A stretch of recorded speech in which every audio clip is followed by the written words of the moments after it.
pick up the blitz. Flag is thrown. There's your first down and a lot more for Demaryius Thomas. Swing and a shot by Freeman. Deep into the night. Back-to-back homers for the Braves. Blake Griffin will turn. Shoot a three from the win. Found. They go.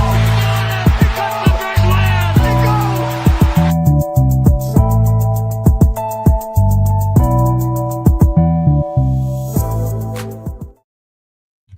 All right. Good evening. It's Tuesday. You know what that means.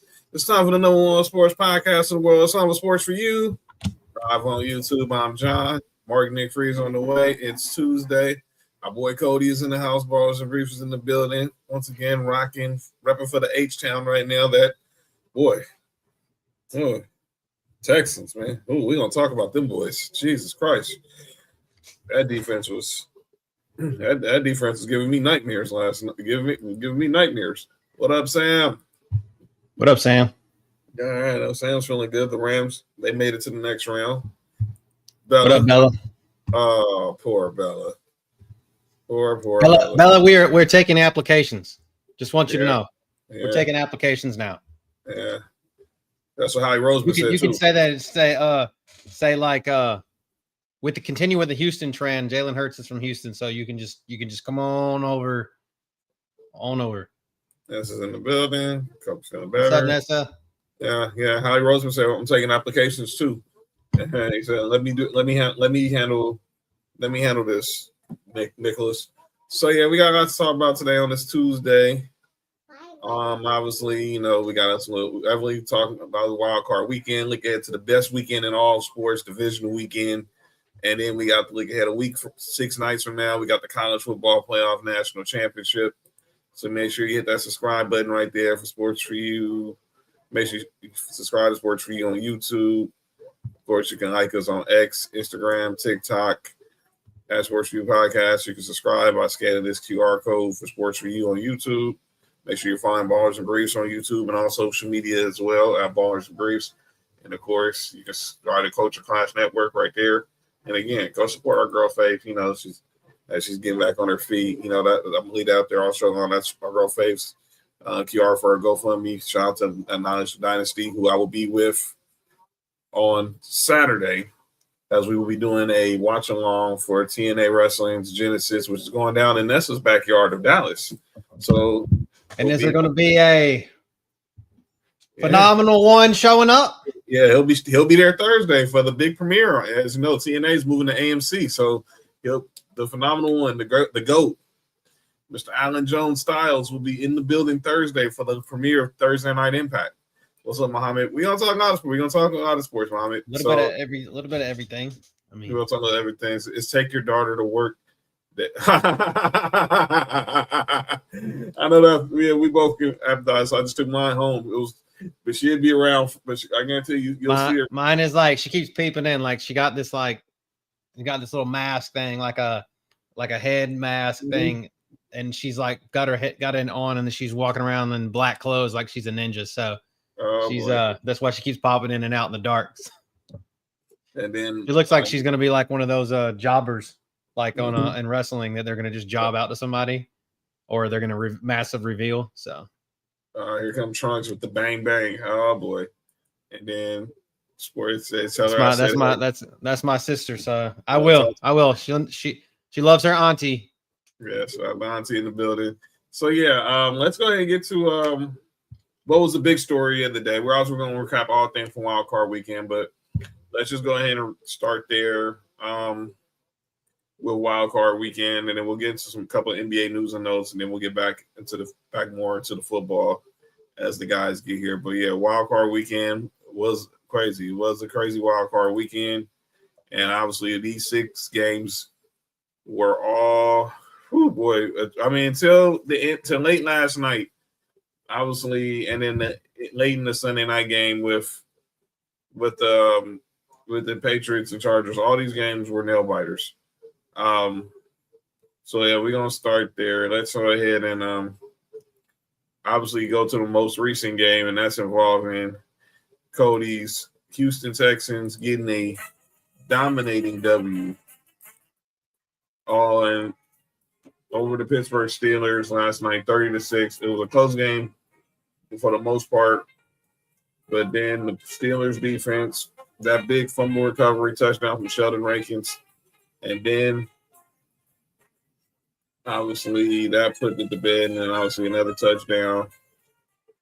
But obviously that put it to bed, and then of course the pick six that ended the game. Bullet. Yep. So just want to say this is crazy. We bucked two trends last night. Now the Pittsburgh Steelers were 21-0 in Monday Night Football games in the last 21 that they've played, and we were 0-6 in the playoffs on the road. So I like to give myself a good pat on the back and say, and Pittsburgh Steelers fans, I mean, I have a lot of friends that are Steelers fans. You're welcome. You're welcome. Just want to say you're welcome, because most of y'all were clamoring about the standard ain't the standard no more, and you're welcome. Yeah, we're gonna talk about this guy because he's gonna be the main topic. He's gonna be a huge topic tonight. So yeah, I heard that. Let's ride crap though, Trunks. I see what you're doing there. As I said, this wild card has been insane, but no Philly, no KC sounds good to me. Sorry, Bella. Obviously, I know Sam. Oh yeah, Sam's celebrating today. Well, yesterday was a 10-year anniversary that the Rams moved back to LA. It was 10 years. It was 22 years too long. As a person who was born and raised here, it should have been done. Alexa, the Chiefs said, "Let's go Bears, boo Packers." That's what Ben Johnson said too. Alexa, that's what she said too. But yeah, let's go there. Your boys last night. This defense, D'Amico Ryan's having. Obviously, we've talked about it all year long. Our squads played each other in a defensive battle earlier this season. Yeah, and obviously, you guys were neck and neck with the Jags to try to win the division, but everybody talks about how great this defense was. And if y'all hadn't seen the Texas game last night on the national spotlight, you got to see why this defense is so good, led by Will Anderson Jr., Daniil Hunter, Kamari Lassiter, Derek Stingley Jr. It was just y'all made life pretty miserable for Aaron Rodgers last night in that Steelers offense. That whole line couldn't do anything, unfortunately, and it clearly shows. For those who have never seen the Texans throughout the season, and obviously they've seen them really in the last couple of weeks on the national spotlight, and you might have seen them on Thursday Night Football. Why is this defense so dominant? I think, dude, it's just like it boils down to the fact of, I think obviously we all know that D'Amico is a defensive minded coach. I mean, he's he was defensive captain for the Texans, right? Like, and so like, I feel like if Texans, like, I think a handful of people, just generic NFL fans, if you ask them to name 5 Texans players, I would say 5, or from all time, I think probably 3 of them are defensive players, probably, or at least the first one that comes out of everybody's mouth that's not a University of Miami fan is probably a defensive player. And I feel like that's kind of just been our identity for years.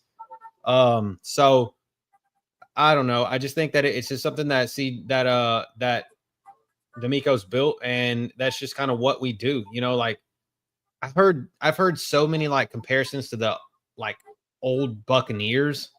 Mm-hmm. Like they're just kind of middling, like, you know, like the year that they won the Super Bowl, or the Brad Johnson quarterback years where they were pretty much just okay. They had a number 1 wide receiver in Keyshawn. So we have a number 1 in Nico, who smoked the shit out of his face last night, which I still haven't figured out what happened to him. Right. And then they had a good run game. I mean, an okay run game with Mike Allstott. But other than that, it was just like based around that really good defense with Derek Brooks and Warren Sapp and Rondé Barber and John Lynch. You know what I'm saying? So it's kind of like that's what won them ball games, and that's kind of what we're doing now. So, and CJ, what's even more crazy is we are 3-0 when CJ Stroud turns the ball over 3 or more times. That's I don't know. that's even that's even more crazy to me. I know, that's what I'm saying. It's not a great thing not to have your quarterback, your franchise quarterback, turning the ball over like that all the time, but it's crazy that we are 3-0 when he turns the ball over 3 times. That's just it's just wild. Yeah, Trunks. It is a Shanahan coaching tree because but it also kind of is somebody that we all don't talk about much anymore. Is he has times that I feel like I'm watching Wade Phillips defense because obviously he played for Wade Phillips, so I kind of get that sometimes. Yes, of course. At least the intensity wise. What's up, Mark? How you feeling? Everybody feeling good? We're talking about last night where we started near just most recent with how this Texas defense, for those who never seen it, golly, they're frightening. One, if not one, the second best defense in football.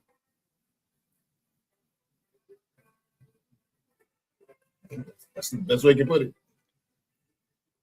I'm still just at a loss how it's like they keep saying, I mean, y'all's defense in Buffalo is like the best pass defense because your run defense is just total shite.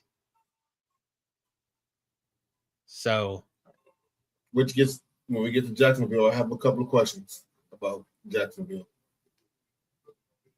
That was, and obviously last night, y'all get the win last night. Y'all now advance on to place the Patriots Sunday. Artie Smith going to be a head coach? You guys think Artie Smith going to be a head coach again? No, he's not. No, our boy Justin was trying to figure out why he's still offensive coordinator. I think it's because his dad owns FedEx, but that's a whole nother conversation. I mean, he did get a head coaching job interview, or he has a head coaching interview for the Tennessee Titans, which just totally would just make my life hilarious. I would love that. Please go back. Yeah, go back, Tennessee. Please go be the head coach of Tennessee. Arthur Smith, who's who's still the current offensive coordinator of the Steelers, is now of course interviewed. Oh, we'll get there. We'll get there. Henry. Oh, we're gonna get there in a second, Panda. Don't worry. We'll get there.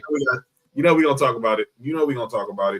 But let's talk about the big story that came out of today's out of WildCard Weekend, and it broke about earlier today. Obviously, because of the damage Cody's Texas did last night, it officially ended a 19-year era as Mike Tomlin officially stepped down as the head coach of the Pittsburgh Steelers. 19 seasons, no losing seasons, 2 Super Bowl appearances, 1 Super Bowl championship, and now he moves on to the next chapter in his life. Go read the statement he released. Obviously, he's grateful for his time with the Steelers and the Rooneys. Obviously paying homage to them for their role with the Rooney Rule, which pretty much was the reason why he ended up becoming the coach of the Steelers. Because a lot of people forget when they was going to hire Ken, they was going to just promote Ken Whisenhunt to be the head coach. Obviously, he was because of his relationship with Ben Roethlisberger, but obviously, the Rooneys hadn't interviewed a minority yet, and everyone's like, we should go interview. He was talking about this defensive coordinator in Minnesota named Mike Tomlin. So Mike Tomlin goes in there, and he pretty much wins the room. I mean, he's very super charismatic.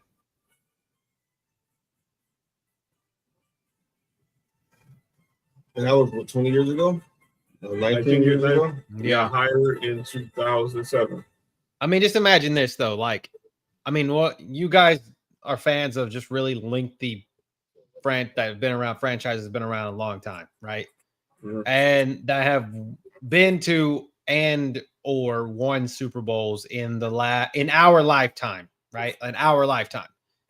Just imagine being a Steelers fan. If you are a Steelers fan that's in our age group, like just say from 36 to 40, and you've not seen but 2 coaches in your lifetime.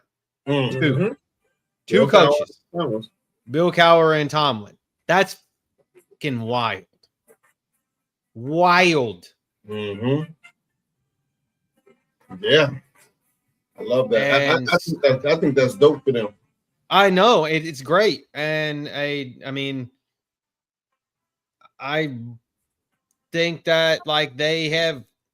I always was a Steelers hater though, like especially like during the runs. Like I hated them just about as bad as I hated the Patriots at one point, just because like I always felt like they were there, and then being a Texans fan and getting our ass kicked all the time, like I always just hated them, and so I liked Mike Tomlin, but I hated the rest of them because they were just so damn good.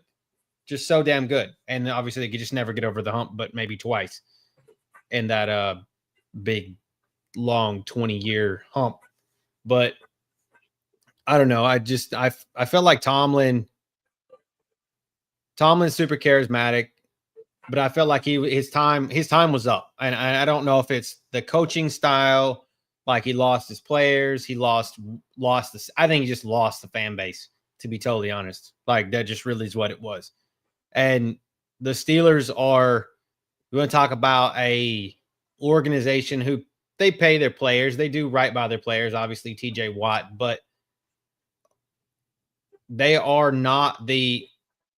They're not the flashiest. They're not the richest. They're not the biggest, the best. All those kinds of things. Franchise in the league. So, but they have the history that trumps a lot of other franchises. So that have been around just as long as they have.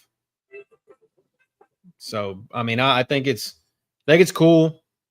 I think it's cool. I like to see what they do from here.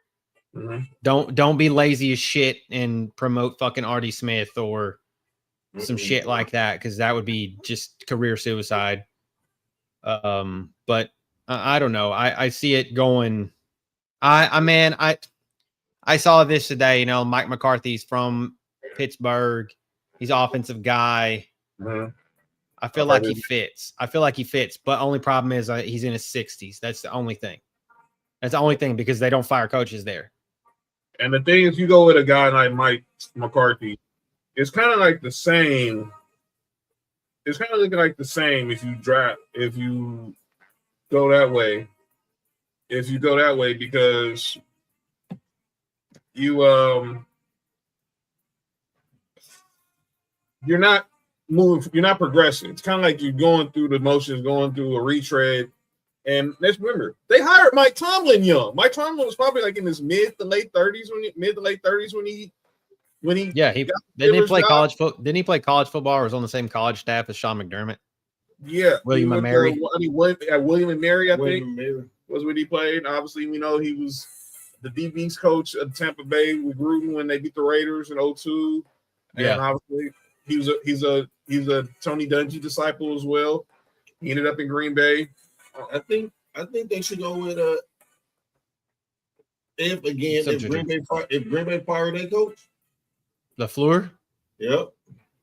Well, I'm gonna say like this. I think they're gonna have to trade for him. I think he's gonna be a Gruden. Like they're gonna need to trade for LaFleur. I don't think they're gonna fire him. You don't think even though fire they him? should. No. I think they should, but I don't think they are. I was hoping they should. So Buffalo. Well, according to Adam Schefter yesterday, it sounds like the Packers ad policy. They're supposed to be meeting with Matt LaFleur. It was supposed to be meeting either yesterday or today, or Sunday, to possibly discuss a contract extension because Matt LaFleur is under contract for just another year. Him and GM Brian Gutekunst. So it sounds like they're going to. The plan the whole time was to get an extension done with Matt LaFleur. Otherwise, he will be probably one of the hot commodities. He won't be an OC. I'm sorry now. Matt LaFleur, if he gets fired, he's going to be a head coach. He could be a head coach in Buffalo. And true. Which I know y'all gotta do. You know what you gotta do on Saturday. But no, I think because they won Sunday, that Sunday they gave him an extra year. I'm sorry out of that. I ain't my. But So yeah, fast on cloud nine. I think Robert Saleh deserves a second chance, not the Steelers, but maybe I think he's going to get a second chance. But if I was Robert Saleh, I would stay in San Francisco another year. Right. You need to just stay with y'all another year. Stay back home another year, Trunks, with y'all. And then next year, because that might be, look, let's be clear. Outside of Baltimore, there's really not an enticing job out there this year. That intriguing job out there. I mean, yeah, all these jobs are going to get filled, but there's not that one where I think of Mike Tomlin or even in the case of John Harbaugh or Matt LaFleur. I mean, unless all right, if Buffalo comes open, that's different because everybody's going to jump at the chance to coach Josh Allen. I think Miami could seem intriguing. Well, because they ain't gonna have Tua.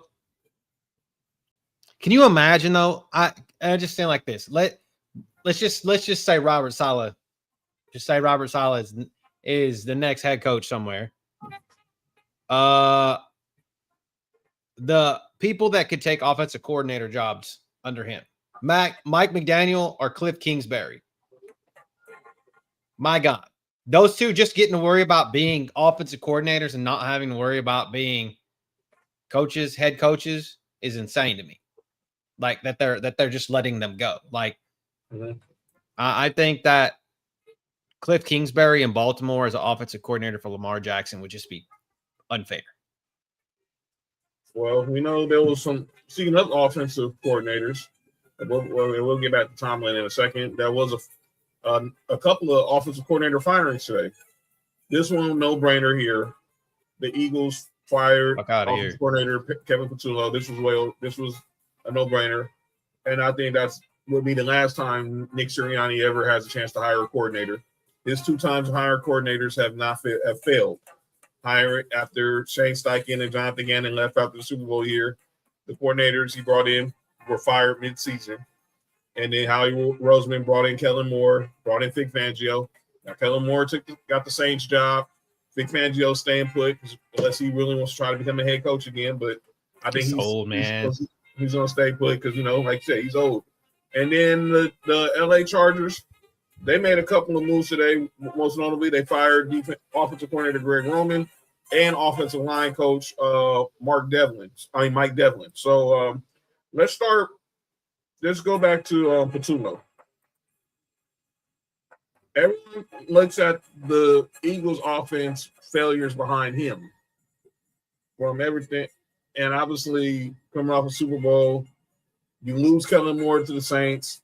And you bring in a guy to be, I think probably was his first time calling plays. And clearly there was just something off. I'll start with you, Mark. What's your reaction to Patullo getting fired? And where do they go from here? Listen, I didn't watch all the Eagles games, but I can tell you this. That second half of that last of the 49er game, Jalen Hurts got that coach fired. It was a few plays that Jalen Hurts missed. I'm not even talking about the AJ Brown drop. I'm talking about throws that he missed, receivers that he missed. That if he makes the right read or he makes the accurate throw, Philadelphia might win that game. Has he regressed?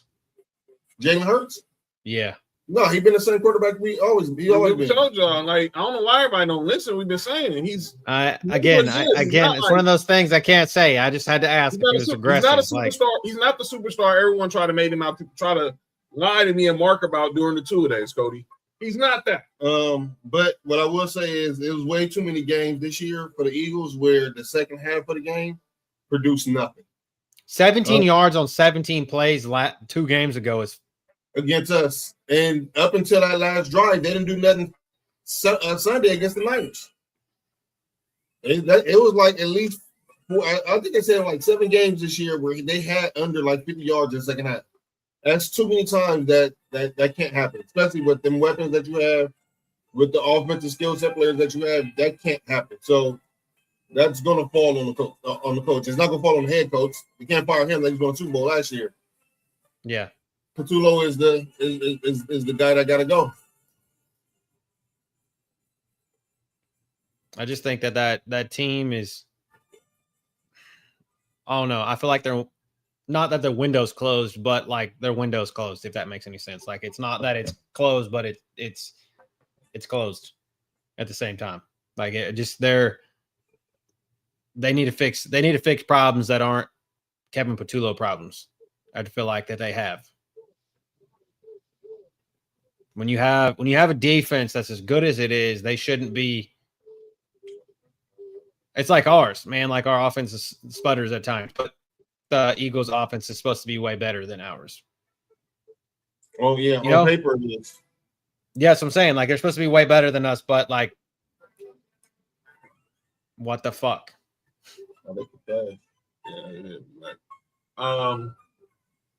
Got up Christy in the building. Fat. Like, what do you mean? I picked your Bears. Hey, we got the picture right here. Because I was pissed off because everybody picked the Bears. I was about to scream at you. I was in the group chat saying that I was gonna fucking scream at you because y'all were playing like shit, and I'm like, Fat's gonna hear about this. The one time I picked the Bears. Yeah, so and obviously now they're talking that they're going to reach out to Cliff Kingsbury. They're going to reach out to Kevin Stefanski, blah, blah, blah. Obviously, they're probably going to reach out to Mike McDaniel. Howie Roseman just basically said this. I'm picking the coordinators you coach. Because when I picked them, we've gone to the Super Bowl and we won. Or let me do my job. This is what happened with Chip Kelly. Chip Kelly tried to think he was outsmart Howie Roseman. And look where Chip Kelly's at. He's at Northwestern now. And Howie Roseman is arguably the greatest executive right now in the game right now. Oh, yeah. Probably got to be top 3 at least. Yeah, so and then, like I just stated, the Chargers. They make the news today to fire Greg Roman, their OC, who's been with Harbaugh in both San Francisco and with the Chargers. And then they also fired their offensive line coach. And he was with John in Baltimore, too. And, of course, with John Harbaugh in Baltimore.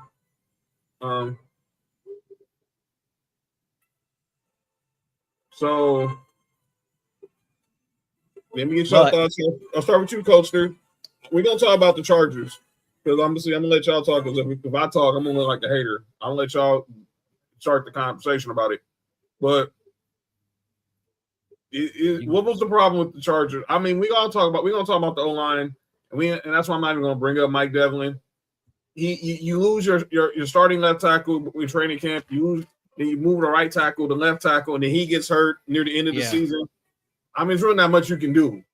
But unless there was something schematically there that Jim Harbaugh and the front office felt like they needed to do, okay. But what went wrong with Greg Roman? Greg Roman. I would say Greg Roman. I say Greg Roman. Like, let's just think about Greg Roman back at the San Francisco 49ers. Like, what did the San Francisco 49ers on that team have that this Chargers team don't have? They got quarterback. Patrick. You saying okay? Kaepernick. But I think Herbert could be that if he just fucking runs the ball and he wasn't getting destroyed all the time. But I'm saying they had Patrick Willis, Alden Smith, Dante Whitner. They had a defense that was way better than this Chargers defense. Even though the Chargers defense statistically is one of the better ones in the league, in the top 5, I think, is statistically. But at the same time, that defense will not win them ball games. I felt like San Francisco's defense would win them ball games. All right. I felt like that was part of the problem, and Roman made up for that and then again, of course, Kaepernick made up for that as well. I mean, even Alex Smith was good under Roman pre-Kaepernick emerging as the quarterback that we saw. But I don't know, man. Again, talk about a regressing quarterback. I felt like either Justin Herbert I don't know, either tries too hard now or he's just a bag of shit now. I don't know. He's definitely not. And I know we have friends that are Chargers fans, but I don't know now. He's definitely at the top 5 for me. All right. Well, let's get it before we get the Mark's thoughts on it. Let's get the thoughts on another special guest who's joining the show, friend of the show, one part of the Undisputed Go podcast. Our boy Big Drell, BRS Sports is in the building. Drell, what up, man? Man, what's going on? What's happening? How's everybody living this evening? Drell, what up with it? What up, Drell? What's going on, man? How's everybody doing this evening? We good, man. We'll Good. let you jump in on this conversation before we get Mark's thoughts. We're talking about the day the Chargers fired Greg Roman as the OC. They fired Mike Devlin as the O-line coach. What you think went wrong with the Chargers? Obviously, besides the fact they lost Rashawn Slater and Joe Alt for the season. Honestly, with the Chargers, I think that was one of the biggest things because, I mean, when you have two anchors like that on your offensive line, it really sets the tone for like the rest of your guys up front. You know, it's like the guards in the center is like they couldn't compensate for losing two guys the caliber of Rashawn Slater and Joe Alt. So I don't know. I kind of feel like I'm kind of surprised that they did this. But then again, it's like, I don't know. Oh man, because you know, after the Patriots game, everybody's like, you know, Justin Herbert's not this, Justin Herbert's not that. Like, I still think Justin Herbert is still among the better quarterbacks in the league. I just think it's one of those situations where it's just like in the playoffs, he just has crappy luck and he doesn't play well. And then just is you know, every generation has those quarterbacks like that. It's like they go off in the regular season or they have good regular season, and then come playoff time, it's just like, you know, it's like Cinderella going to the ball with the glass slipper on, and then you take the glass slipper off, bam, it's the pumpkin again. You know, everything goes bad. So it's kind of one of those things where it's just like, you know, like I said, every generation just got to have like one or two of those quarterbacks that are just really, really good. But for some reason, they get to the playoffs and they can't get it done.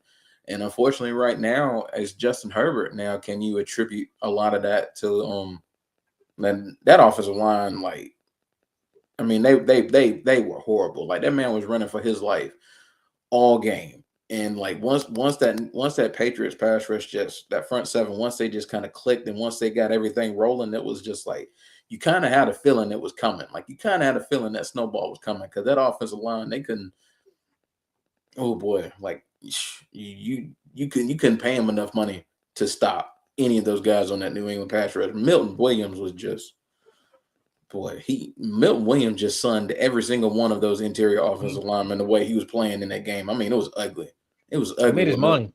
He did. His money worth. Made his money worth. I can say that. He really did. Milton Williams ate them boys alive like that, particularly in that second half. That was like, I mean, the only thing you really say is just, you know, you won't just. I hope he can, you know, get better come playoff time, but you know, hey, until he shows up, I mean, it's just we kind of got to deal with what we got on tape. I mean, he's not good in the playoffs. I mean, it is what it is. I mean, you can make excuses, but sometimes come playoffs, sometimes you do have to kind of like rise above. I lost it. Hold on. You kind of have to rise above sometimes, like if you got a deficiency here, a deficiency there, if you want to be among the elite quarterbacks, sometimes you got to rise above that. And he just haven't been able to. Go ahead, Mark. Y'all know the group chat. I would want to. It's the offensive line part, like right after the game, and then some of the film from the all 22 of that game came out. Mm-hmm. And it wasn't all the offensive line part. Mm-mm. I said it like there was some plays Justin Herbert left on the field. The second play of the game should have been a touchdown. And he's running that way where Lad McConkey's at. And we don't know what he's looking at. We don't know what he's doing. Like you said, like Drew said, there's plays like that. I think that some of the elite quarterbacks will make. You'll see a Patrick Mahomes make that play. You probably would have seen a Lamar Jackson make that play. If Joe Burrow was here, you'd have seen him make that play. You probably would have seen Josh Allen make that play. That's the difference in some of these games. As far as offensive coordinator getting fired, that's you know, we knew that was coming. That offense looked awful yesterday or that Sunday. It looked awful, and it's more than just that offensive line. It was way more than just that offensive line. The offense just looked horrible.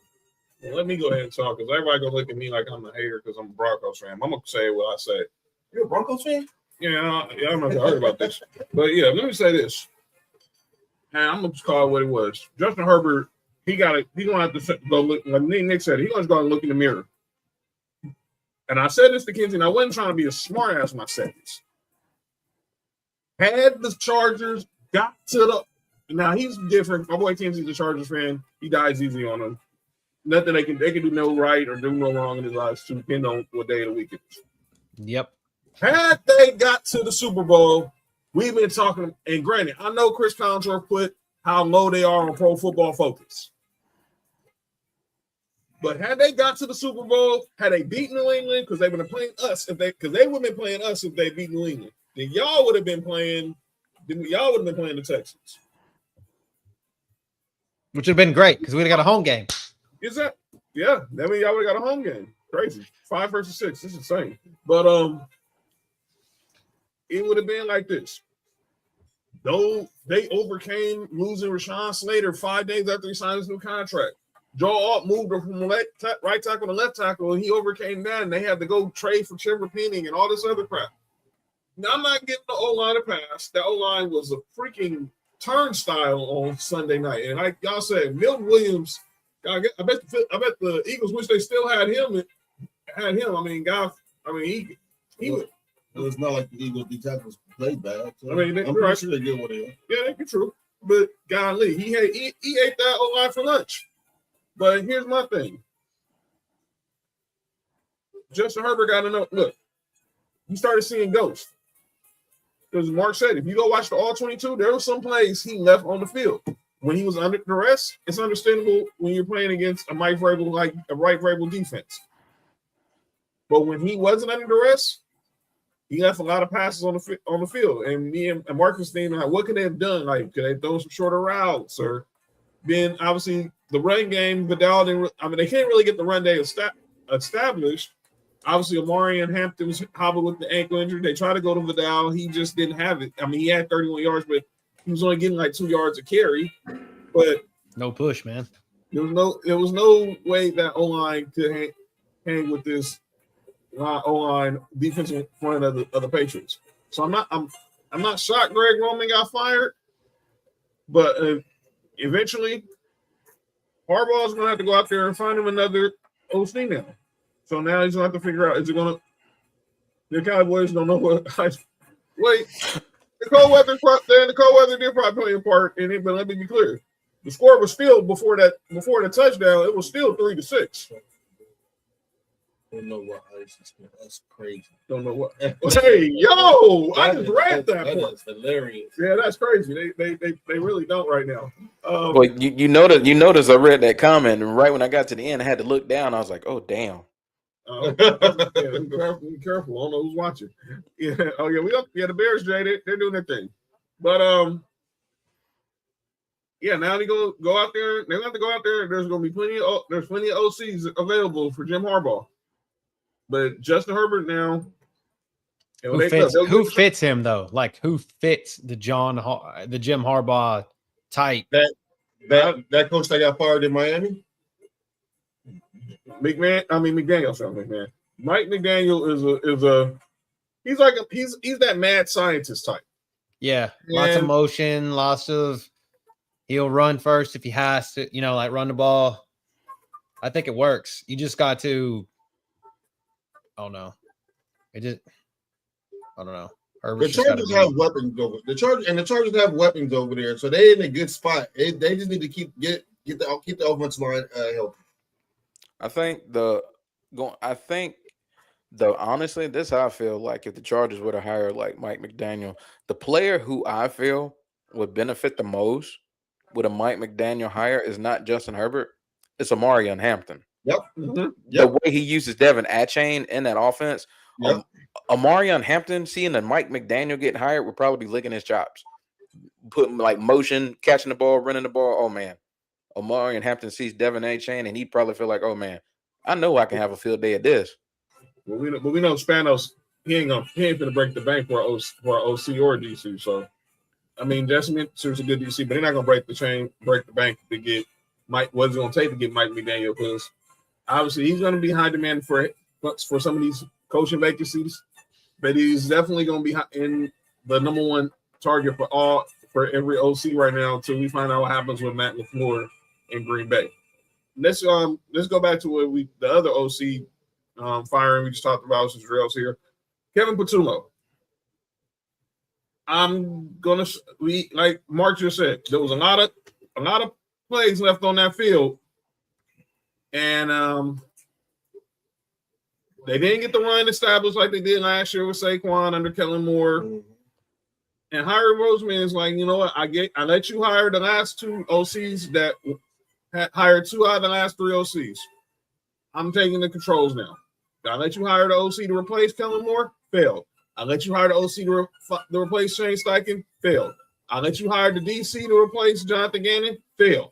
So now I'm going to take the reins and go get the OC that we need so we can get back to being a Super Bowl contender and not having this grade school offense are playing. Now clearly say AJ Brown's on his way out. I don't care what Jalen Hurts said. We cool, blah, blah, blah. We talked it out. I don't care. You're going to have to, he's going to force himself out with a trade, right? I mean, he's under contract till like 2029. Yeah, he's going to demand a trade, and I guarantee the Eagles are going to be very willing to oblige. And he's gone. I got Mark and Cody's thoughts about this firing. Jarrell, what was your thoughts on Patullo getting fired? This was the least surprising news of the day, in my opinion. I mean, you like the regression of the Philadelphia Eagles offense really kind of, and Jalen Hurts' regression it all kind of revolves around Kevin Patullo's play calling. I mean, I never thought the biggest quarterback discussion of the year was like, where do you place Jalen Hurts as far as among the best, quarterbacks in the league? Where do you rank him? I felt like that was one of the biggest debates of the year. And, you see the game like against San Francisco. So, everybody's going to harp on him. But at the same time, it's like Kevin Patullo's was awful all year. And you could just see it, like a lot of his concepts. I was watching I'm gonna shout out Trent. I was watching his podcast earlier, and one of the guys on there made mention on the play that clinched the game for San Francisco, he called one of the most simplest route concepts. He pretty much called 4 verticals on that 4th down. I mean, yeah, that's exactly what he ran. Yeah, where's your on a 4th down like that? You got to get a little creative, you know what I'm saying? Get someone in motion, run a drag, a sluggo, run something that will allow one of your guys to at least get open so Jalen Hurts could possibly make a play. I mean, Dallas Goedert already had 2 touchdowns. Run like a pick play. Just run something more creative than that. You're giving San Francisco time to. You basically giving them time to, put a hat on a hat and just basically throw everybody off rhythm and get your coverage set up. And then when Jalen Hurts is throwing the ball, he's throwing it into triple coverage. Ain't no way he's completing it. I mean, that just comes from not being creative as far as from your offense. That's your play caller. I mean, Patullo, if you're gonna do anything, he had to go. It had to be Patullo. I feel like he's the first one to go, and like y'all said, I think AJ Brown's probably gonna be the next one to go because everybody talks about AJ. Everybody talks about AJ Brown, and I get it. When he got there, he kind of helped take Jalen Hurts' game to another level. But I got a stat that I found. Well, 2 stats. This is the win record for the Philadelphia Eagles as far as AJ Brown, because y'all notice when they tried to force feed him the ball, he didn't win as much. Games where he had 10 targets or more, the Eagles as a team were 11-10 win record wise. Games that he had less than 10 targets, they were 30-9. So it comes from the Eagles work best when it's Saquon, play action. Jalen Hurts is just, he's distributing. Time out. Distributing. Time out. I swear I've heard that on this show before, right? Yep. Y'all want to know who said that? Drill? Cody? Y'all want to know who said that? This guy right here. I've been saying AJ Brown is a fraud Eagle, but no one would have listened to me for the last 2 years because that bastard's lost me so much money in fantasy football because he just ain't it. I ain't it in Philadelphia. He needs to go somewhere where he is it. Exactly. He ain't it in Philadelphia. It's just not. He's not. Exactly. He made the point right there. He's got to go to a team where he knows he's the alpha. Either there are absolutely no receivers that can be as efficient as him, or the running game is just so bad that they have to like force feed him. I mean, the Eagles work best when that offense run through Saquon Barkley and Jalen Hurts can distribute the ball to everybody on the team, where it's not A.J. Brown just getting all the targets. Devontae Smith is getting some. Saquon Barkley's getting targets out the backfield. Dallas Goedert's getting targets, controlling the middle seams. Third man wheel wide receiver that's out there, Jahan Dotson. Jahan Dotson gets out there every once in a while and makes a big play out of the slot. That team works best when it's centered around Saquon. I mean, the proof is right there in the pudding. And the records I gave, when you're force feeding A.J. Brown, yeah, he's getting his numbers, but you know what happens? He's easier to bracket. And if you're not getting anybody else the ball, it just puts the offense in a complete rut. They work best when everybody's touching it, because you can't single out anyone when everybody's getting it. It's mainly Devontae Smith. When he's efficient, when you have to worry about him, you can't double cover anybody. You have to worry about every single person. When he's getting targets, who are you going to guard? Yep. I mean, I'm just saying. Right, Mark. Take a victory lap. Take a victory lap. No, it's not a victory lap. He said the same. That's true. You can just look at the team and watch him play. It usually go like that for most teams. If they have the star receiver, when you start force feeding them the ball, the offense start looking bad. Before Stephon left Buffalo, look what happened. That's right. They start looking bad when you start forcing receivers the ball. When you spreading the ball around, and then you can hit your big stars for the big plays. That's what should happen. But I'm not the offensive coordinator over there, so that's a good call, Drill. Yeah. So let's go so that's there. And then obviously we talked about it just now. Mike Tomlin, those stepping down. We're not going to talk about. Well, we are pretty much self-explanatory that, but I just want to get everybody's thoughts. What y'all think is next for Mike Tomlin? I'll start with you, Mark. I think he go wait until all the coaching jobs presents itself. If nothing is look like he won't, you'll probably see him on NBC next year. What you think, Coach? Isn't he real good friends with Jay Glazer? He's like real big friends with Jay Glazer. So I could see him taking the Sean Payton type tour. Right. Maybe Fox or something like that for a year or two, and see if he really wants to do it. See what his wife says. I mean, I think everything I've read says he's just doesn't plan on coaching next year. But I don't think he is either. What you think, Drew? I think he takes a year off. I mean, after 19 years, if anybody's earned the right to take a year off, it's Mike Tomlin. I mean, I will say this, though, and the rumors are already starting to circulating. Y'all know where I'm at. You know where I'm from. Where did his daughter just commit to do gymnastics? Did she commit to Georgia? Yes, she did. So people are going to start harping on that. Me personally, I would like it. I think Tomlin here would be a good fit, but at the same time, I feel like they're going to go in an offensive-minded direction as far as the Falcons with their next head coach. Mm-hmm. So, if I'm Tomlin, I take the year off. I let the dust settle, and then you see what other opportunities might be out there in the next year or so. I think he's taking a year off, to be honest with you, though. With the whole Matt Ryan thing, I think that you're right, Drill. With the Matt Ryan hire in the front office. Exactly. And that's my biggest thing with Matt Ryan being basically the president of football operations there. The way he played football, the way he played the quarterback position, he's going to want somebody there more of an offensive mind, a guy that's really going to focus on getting all the playmakers involved, whether it be Drake. I think they franchise Kyle Pitts. I think they keep him. I mean, dude made second team All-Pro this year. He's earned the right to at least get franchise tag and play on the franchise money, which is, I think it's roughly like $15 million a year for the top 10 tight end average. That's good. That's good. That's actually really good money for Kyle Pitts when you consider that he had like 88 catches, 900 yards, 5 touchdowns. That's actually decent money for him when you consider the year he had. So I could really – I don't know. I think with Matt Ryan being there, they probably looking at more the Kevin Stefanski, Clint Kubiak kind of hire, like an offensive minded guy. Me personally, I think if I was Matt Ryan, I'm taking a long, hard look at Clint Kubiak because I look at how that Seattle offense is running. They do a lot of similar concepts to what the Falcons do. I'm looking at Clint Kubiak hard. Yeah, right.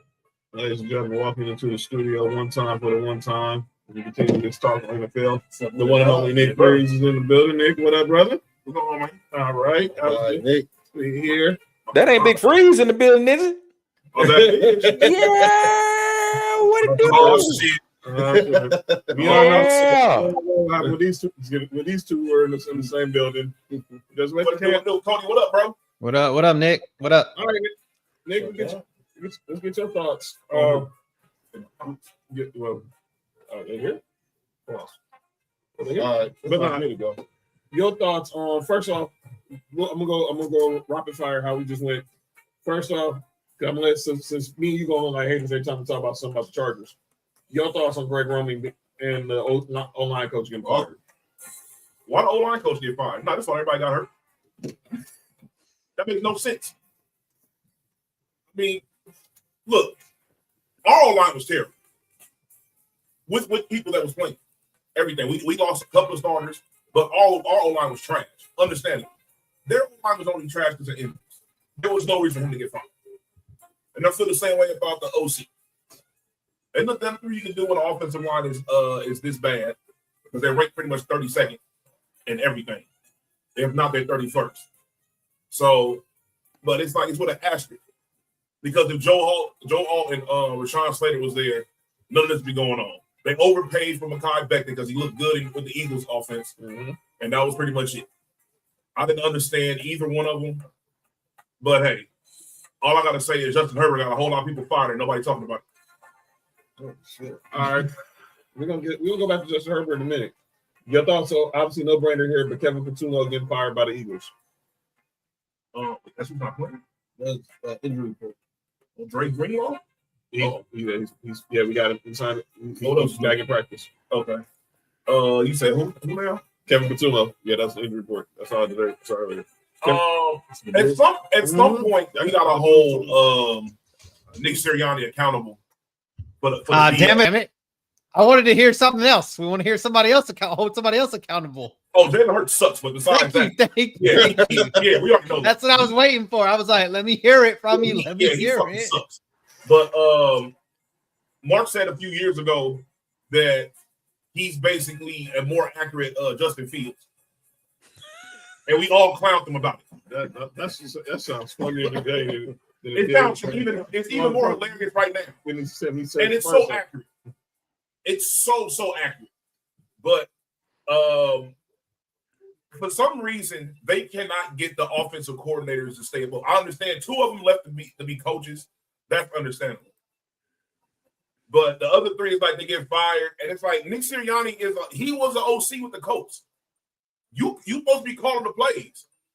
I don't know what's going on over there. I said this. Howie Roseman was like, I brought in Shane Steichen and Jonathan Gannon. We got to the Super Bowl. Yep. They left. You brought in Brian Johnson and the other guy, Desai. Mm-hmm. They were fired They got fired middle of the season. I brought in Kellen Moore and Vic Fangio. We won a Super Bowl. You bring they got blessed by Vic Fangio because he's from Philly and he wanted to be up over there with his family. They got blessed with that. And then Kellen Moore takes the Saints job. Vic Fangio, like I said, like Cody said earlier, he's older, so he's probably not going to be looking for another head coach. He's not looking for another head coaching job. So that Broncos stint was the last of his head coaching stint right so there. You bring in this guy, and now he's fired after 1 year. Let me get the job back. This is the same problem that Chip Kelly tried to do, trying to outsmart football people.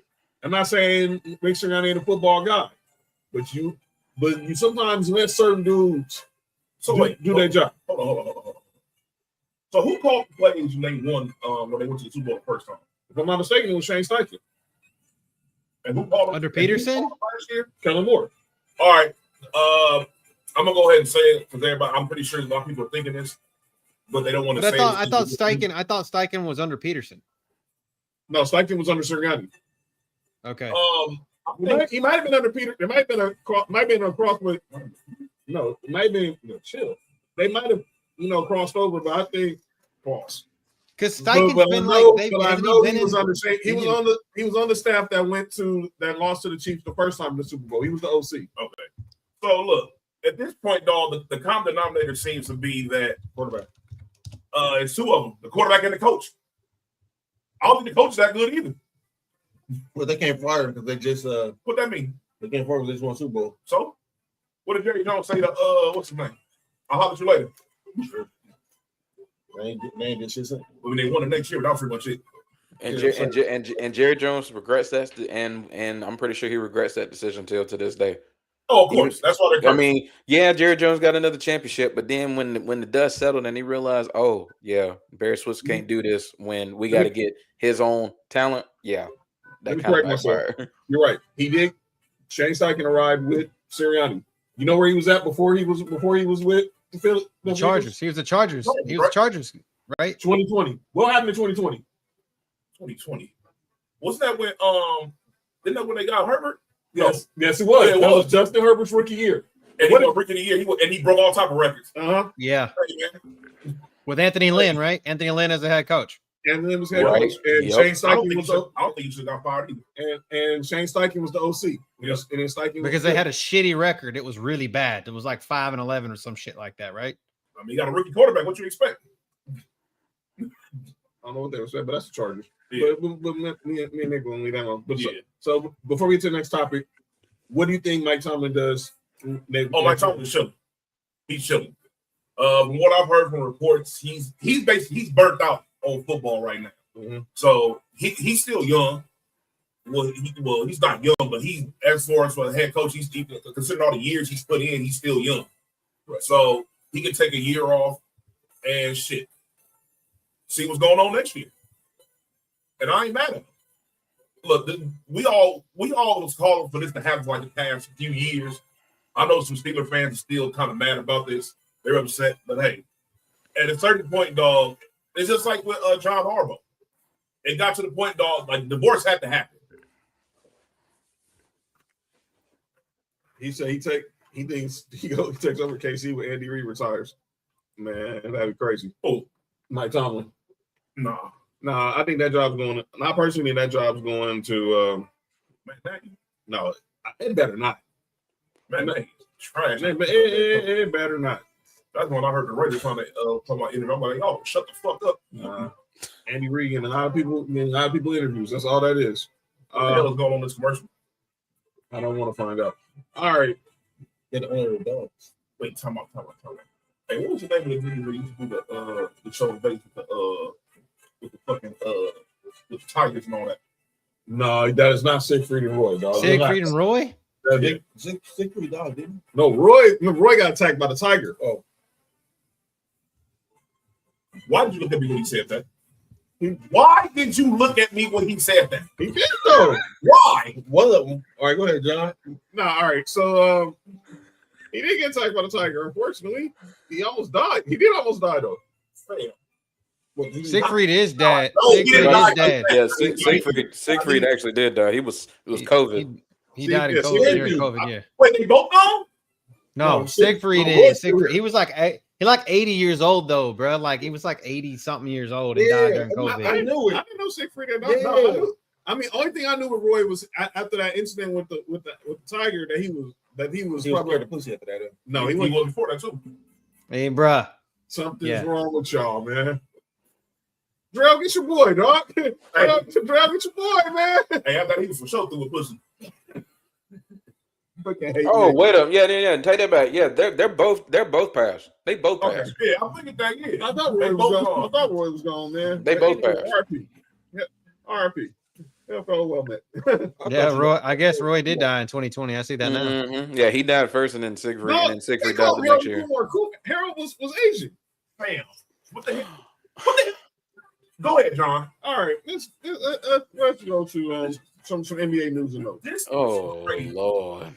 I don't know what's wrong with Mark, man. But What, me? Kumar? What the heck? Like, Kumar is wild. No, not Kumar was.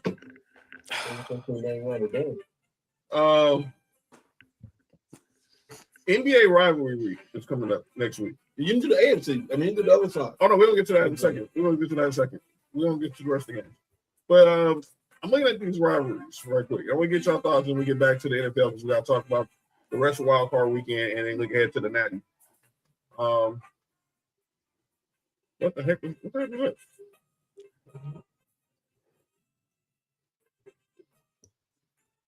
All right. So next week, NBA rivalry kicks off.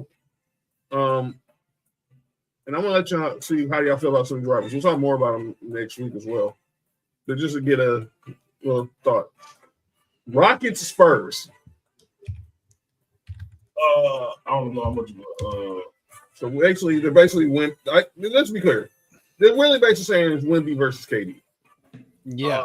I don't think that's a real rivalry right now. It was like at one point, like in the 90s, when David Robinson and the Dream was there. Mm-hmm. That was definitely a rivalry, but outside that, I mean, it's a rivalry. It's a rivalry in the fact of just the state, in general. But it's very secular. We're very secular anyway. So when it comes to basketball, NFL is a little bit different. David Robinson. So it was, All right, they was getting up out of here. And then my Lakers taking on the Nuggets. That is a rivalry because the Nuggets have owned us for the last 5 years. And obviously, everyone talks about Luka and Jokic, but unfortunately, Jokic probably won't be playing this game, which stinks. I don't even know why this is even in the rivalry section. Someone needs to be fired at the NBA office. What? Cavs and the Hornets? Why is that a rivalry? Because of LeBron versus Jordan? Huh? Dog. Brad Daugherty versus Larry Johnson. Yeah, it's like an old 90s rivalry, but that's the last time it's been a real rivalry. I mean, that's what I was saying. Is this Brad Daugherty versus fucking Bugsy? That's crazy. Rex Chapman? Is Rex Chapman playing? Muggsy versus Mark Price? Where's the rivalry at? Yeah, like I said, Rex Chapman versus Mark Price. I mean, come on. Brevin Knight versus Larry Johnson? Like, what the? I didn't say Hershey Hawkins or David Wingate. We got the Brevin Knight shout out, bro. Not David Wingate. Or Craig Elo. Call no name. Or Bobby Phillips. Rest in peace. Who call no name? Kirby Smart. No. OKC, Milwaukee. Why? What's rivalry about that? Nothing. They're not even in the same fucking conference. Nothing at all. Golden State, Dallas. Why? Kyrie's not even playing. It doesn't matter why. Clay Thompson. But yeah, that's it. Okay, that's it. I guess there's your rivalry. Clay Thompson into the rivalry. All right, cool. All right, this is the only one so far. This is preposterous. Lakers, Clippers. That's self-explanatory. If you out here, if y'all in the group chat with me and Nick, y'all know this is a rivalry. Yeah. This ain't a rivalry. This is just sibling rivalry. Rockets and the Pistons. That's not a rivalry. Yeah, I guess. The Thompson brothers. Yeah, that's it. Like I was like, what is this? I'm like, I was like, I couldn't even think. We didn't win a championship. We won a championship in 94 and 95. We didn't play the Pistons. So one dropped like 45 and other one. Yes. He dropped the 50. I dropped 55 on. Is it because the Detroit Pistons are number one in the East right now, or whatever? Yeah, they're really good. Yeah. And then you got Nuggets and the Bucks. Milwaukee. Jokic and Giannis dick measuring contest. Huh? What? Yeah, I did. Not crazy. Knicks, Sixers. Okay, this one you can throw in there. Yeah, that's like I got some old school shit behind it. Warriors, Timberwolves. Why? Because they passed up on Steph Curry twice in the draft. Didn't Minnesota just eliminate them 1 year in the playoffs though? Last year. Okay, so I can see that.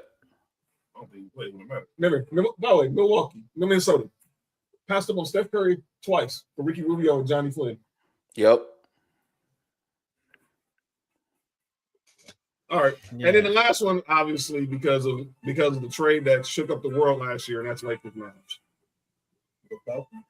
Without one half of that trade, so like, what does it matter? And the other half, and that person that you just mentioned is probably gonna get traded again in the next few weeks. Don't remind me. All right, so let's go ahead and get back to the NFL. Let's get. Don't remind me. He could be a Hawk in the next. Because he's probably about to end up in Atlanta. He probably is. So let's go. And I'll be good look for Atlanta. I ain't gonna lie to you. If he stays healthy, is a great look, but he's got to stay healthy. By the way, Rich Paul on this podcast with Max. I want to get your thoughts on this. He said the Lakers should call Memphis and offer Austin Reeves for Jaren Jackson Jr. I slept it. No, I am not a fan of trading guards for bigs. No, but this trade makes absolutely no sense because I don't know what the hell they would. I don't think no sense for who. It doesn't. I don't think Jaren Jackson's gonna help him that much. I'm gonna be honest with you. Candace said, "Cut his mic off." He can help. Don't get me wrong, but I don't think he doesn't rebound well, and his defense is kind of overhyped. It really is. I mean, man, you know what I'm saying? And he doesn't score at the 20 clip on a consistent basis. But Austin Reeves does not want to go to Memphis. No. As a person who grew up in Arkansas in a rural community, just like he did, that was does not want to go to Memphis, dude. He does not want to go to Memphis. LA, just stay out there. You want to stay in LA, my bud. I'm tired of me too, DeAndre Ayton. But we already knew that was the case. Nick tried to tell y'all about DeAndre, but man, I don't know why listen to me. We trying to tell you about DeAndre Ayton. That dude's a fraud. DeAndre Ayton. We trying to tell you about DeAndre Ayton for years. Fraud. Look, we liked him at Arizona, but outside of 1 year with Chris Paul, what has he done? And I'm a Laker fan. I wasn't too big on the signing. Whatever, if he played over whatever he's done normally, would have been a plus. But he's pretty much giving you what everyone thought he was going to get you. All right, let's go back to the WildCard Weekend. So let's start. We're going to recap the games and we're going to talk about it. So we already talked about Steelers, Texans. Let's go to Saturday. The Rams defeated, and we're going to get the picks while we do this. The Rams defeated the Panthers in a game that ended up being closer than expected. Hey, look. All I got to say is this, dog. Carolina's young. But they took the right step this year, and they need to figure out what they can build upon to make Bryce Young's life a lot easier. They did announce that he is going to be. They did pick up his 5th-year option, as they should. Jalen Coker is really good. I just want to say that. I'm gonna say this, son. Our group chat, our boy Josh was on Jalen Coker's bumper at he dropped that pass that led to interception. Mm-hmm. After that, he just pretty much cooked the Rams secondary the rest of the game. Yeah. He's really good. The Coke heads love it. Hey, in North Carolina, that's a Bible Belt city. They do Coke Hey. And the Bible, you knew this was a big deal for the Panthers. They had all the old Panthers out there. They went back got Mushin Muhammad. Yeah, bring back Mushin Muhammad. It's crazy. Mushin Muhammad was there. Cam was there. Why they bring him back? I don't know. Maybe they needed maybe thought he had some eligibility. Hey, I know one thing. You know what y'all was talking now? Oh. Hey, look. Hey, you know what's so funny about that you brought that up? Right. You remember that video I sent you of getting the kid clowning Cam Newton because the Panthers lost? Uh-huh. And what happened the very next day? Karma. Poetic justice. Sometimes you gotta shut up. Sometimes you gotta keep quiet, dog. All right. Let's go back to the rest of the games. Nick was the only person who picked the Panthers. There you go. He almost was right. The Panthers, they match up well with the Rams. Yes, they do. Sam said our downfall will be our special teams and these weak cornerbacks in the secondary. All right. Next game was the Bears. The Bears and the Packers, and this was the Bears. This game lived up to the hype. And I'm gonna say this: I challenge Ed Policy to let Matt LaFleur be available. Now, right now, he has 1 more year left on his contract. If they don't get an extension done, there are going to be teams calling to trade for Matt LaFleur. Miami? Why does Miami scream that? Because they just got what's his name from there. They got their director of scouting is out of GM of the Dolphins. No, yeah. Never mind. No, if Matt LaFleur ever becomes like available, the Raiders need to go ahead and just figure out whatever they need to do to bring him over there. And he's a McVay guy, so you already know everybody's going to hire him. Exactly. Everybody hires anything that's attached to Sean McVay. Yeah. Look at what's his name? Cliff Kingsbury just basically said I was friends with Sean McVay, so he got the job with the Cardinals. Kingsbury? Cliff. By the way. Well, it's like only Zach Taylor's is the only one that's still around. I mean, he was a McVay disciple.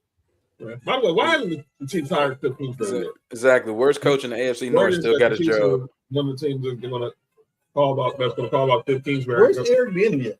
He's the Bears running back coach. Hey, Kansas City always not the same. He's not been opposed there either. Pretty put that out there. Pretty much. But he had to leave, so he had to prove to people that it's worth. But I mean, he called a pretty good offense when he was over there in Washington. They didn't have no quarterback. Yeah. All right, let's go back to the rest of the games. Let's go to the Sunday games. Mark's Bills in a real close game got the job done because Josh Allen's great over Jacksonville.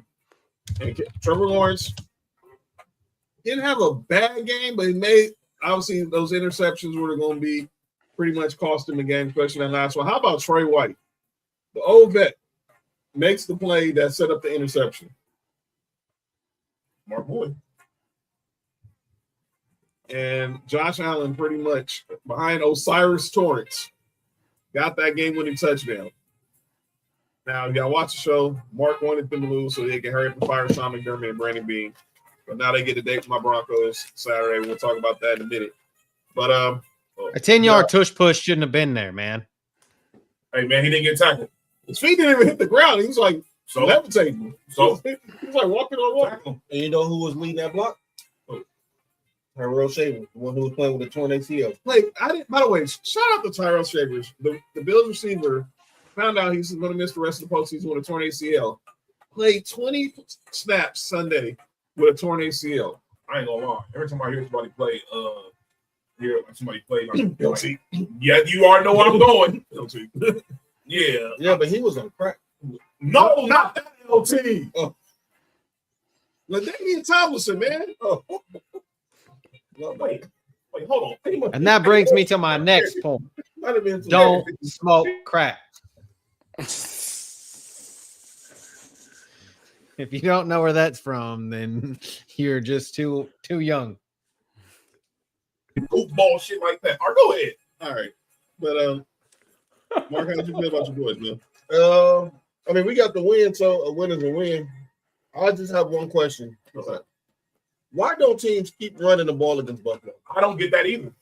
I never understand that. I don't get it. Well, I'm gonna tell you right now, if you're gonna ask that to me, if you're gonna be texting me that like 20 times on Saturday, because y'all not gonna run the ball. We don't have our running game's not been the same since we lost J.K. Dobbins. I don't understand that. No, I don't think it matters. No, it don't matter. It really don't. It don't matter. RJ Harvey's a good running back, but he's It not. doesn't matter against some. John, I'm sorry, John, you can put on some pads and go back in your 50 yards. The Bills' rush defense is not that good, bro. Not that good as you giving them too much credit. I'm not giving him too much credit, but I know how my running game is. RJ Harvey's a good running back, but between the tackles, he's just not. That we miss J.K. Dobbins. And now if it was J.K. Dobbins, I would be a lot more on your side. Like we better keep running the ball. But RJ Harvey's more of a between the hash marks. Both their running backs was going crazy. ETN and then their backup came in and was averaging like 10 yards a carry. I don't understand why they stopped running the ball. I don't get it. And you know what it is, Mark? I keep saying this: offensive coordinators do not like running the ball. They don't, because they feel like it doesn't show how smart they are. And Liam Cohen is a McVay guy. It doesn't show how smart you are. Because what shows you as being a smart offensive coordinator as you go is all these goofy ass fucking plays they call, these motion plays, all this other goofy shit, instead you just run the fucking ball. And then your quarterback gets you fucking fired. Exactly. And then they hire somebody. Trevor Lawrence, I give that bastard too much credit too. Man, fuck Trevor Lawrence. He's fucking trash. Trevor Lawrence played well outside of them two throws. Well, you went all right. That last throw was bad because if he'd have just waited 1 second, it was a second receiver running because they ran layer routes. Exactly. That deeper layer was wide open. That game, like when we were picking that game, I pretty much said it that game came down to exactly how it was going to come down. Josh Allen versus Trevor Lawrence, and Josh Allen. What the fuck was that? I mean, come on. You going playoff situation, of course you roll with Josh Allen. And come on, man. All right, 28-35. Come on. We'll see on Saturday, Nick. We'll see on Saturday. And I would say this. It haven't been official yet, but I think it will come out. Josh Allen playing with a broke foot. Probably is. Probably. He's definitely gonna need some surgery because he's been taking a punch. And anybody that said Josh Allen was an asshole for not being at the Golden Globes with his wife is a dumb shit. I saw that shit on people out there. Look, that was a topic of discussion. Yeah, I said Yeah, that. yes, people said that. I'm like, he didn't prioritize her appearance on the Golden Globes for a football game. I'm like, he literally, that's what his job is. Yeah. Or she didn't prioritize her job to go to a football game. You know what I'm saying? Like, dude's not trying to win a Super Bowl at all. Like, For their kid that they're about to have together. Not your wife. I'm pretty sure Haley Steinfeld understands that man's trying to win a championship. I'm sure she understands. Yeah, she signed up for that. Exactly. She got a black Jones. Because she's a great actress and all, but I mean, she ain't making Josh Allen money. I could just say that. No. All right. Let's go back to the games. We got let's go to the Niners and the Eagles. John picking Niners. Nick picked the Eagles. I picked the Niners. Probably picked the Niners. We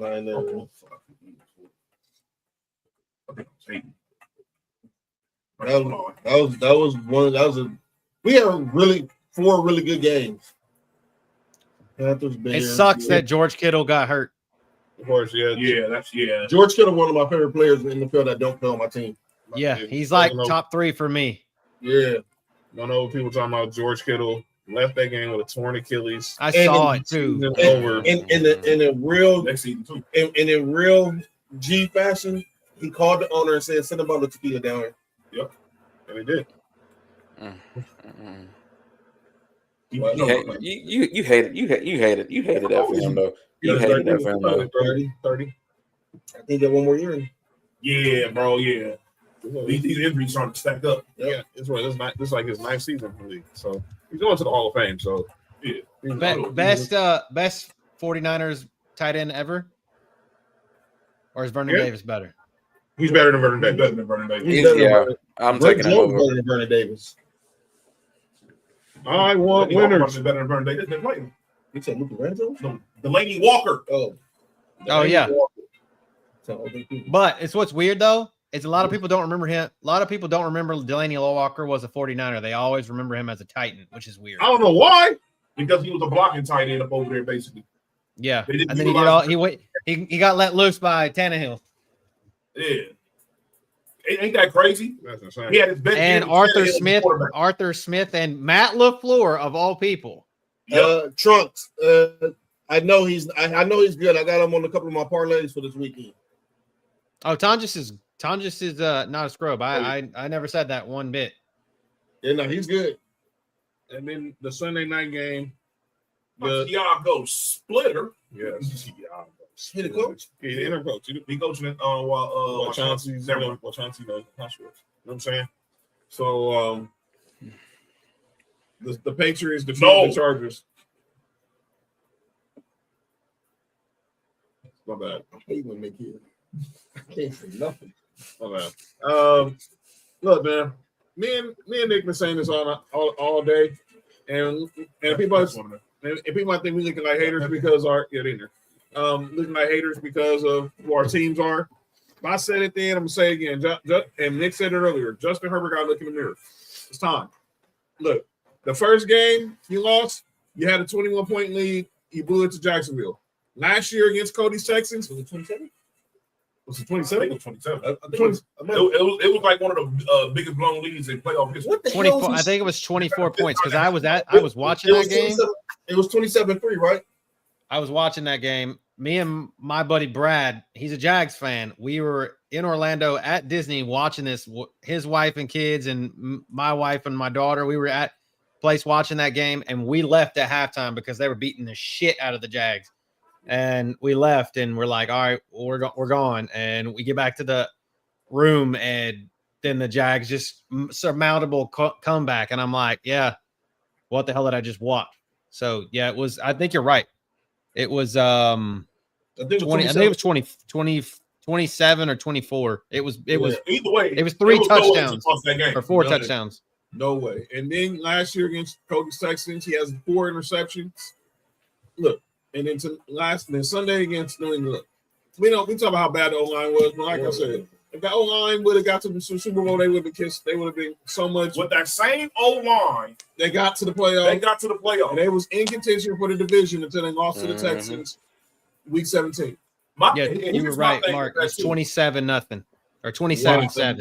27-7. 27-7, and then Jags. 20 points. Jags, they scored a whole 3 points in the second half. The Chargers call it the Brandon Staley special. Man, no, that's a Chargers special. That's the Chargers being the Chargers. But now, when it comes to what happened Sunday, he left a lot of plays on the field too. Yes, he did. I'm gonna call it this. And this comes with being a great quarterback. Peyton Manning went through this. Lamar had to go through this. He's still going through it because, he's still going through it. But, I do want to say something to Chargers fans about. They talk about how bad the offensive line was. John, I don't want to say it. Who had the worst time, the lowest amount of time to throw? If I'm not mistaken, that would be one Josh Allen. You know what's even bad? The Patriots have 11.5 sacks for the season. Mm-hmm. As a team. Yeah. They have the worst pass rush in the league. Somebody have worse less than us? That's crazy. They have the worst pass rush in the league. Like by far. And the thing is, some of those plays, go back to that chart. Who had the most time? Justin Herbert. Yeah. How do you have the most time with the worst offensive line against the worst pass rush in the league?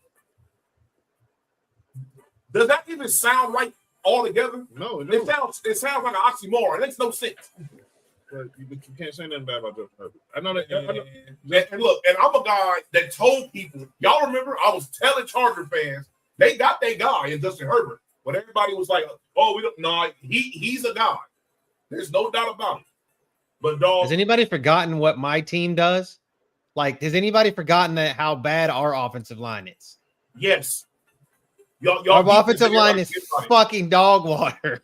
Yeah, your offensive line is pretty bad too, but y'all defense make everybody forget about it. Yeah, that's what I'm saying.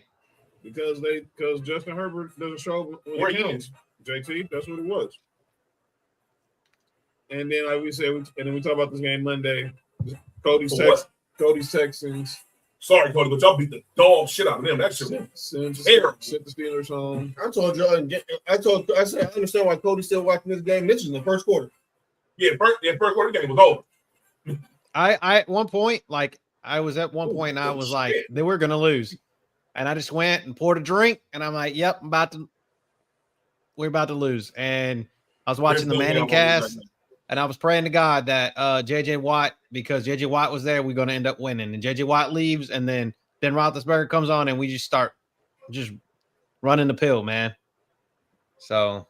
Woody Marks get that. It was a Woody Marks touchdown. First 100-yard game he's had all season. That's what's crazy to me.